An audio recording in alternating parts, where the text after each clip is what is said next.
Want to know how to add stereo to your mono audio in Audacity? Well, in this video, I'm going to show you an easy step-by-step guide on how to do so. Okay, do it once.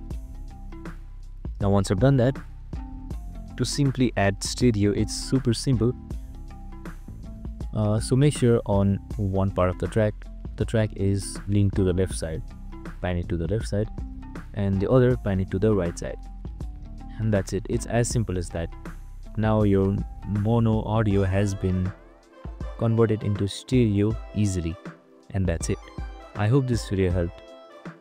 If it did, make sure to like, subscribe and tune in with us for more related videos. See you in the next one.